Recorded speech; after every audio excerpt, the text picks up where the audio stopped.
അല്ലാ നീ ഞങ്ങൾക്ക് നൽകിടേണേ നിൻ കാരുണ്യം. അതിനായി ഞാൻ തേടുന്നു തേട്ടം കേൾക്കേണേ റഹ്മാനേ. വേദനകളേറെയുണ്ട് ജസദിലും പിന്നെ ഖൽബിലും. ശിഫ തേടി അലയുന്നുണ്ട് പാപികൾ ഞങ്ങൾ പെരിയോനേ.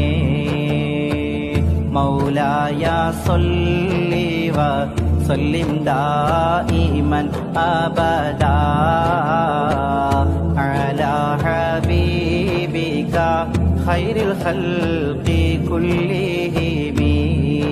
അല്ലാ നീ ഞങ്ങൾക്ക് നൽകിടേണേ നിൻ കാരുണ്യം. അതിനായി ഞാൻ തേടുന്നു തേട്ടം കേൾക്കേണേ റഹ്മാനേ. വേദനകളേറെയുണ്ട് ജസദിലും പിന്നെ ഖൽബിലും.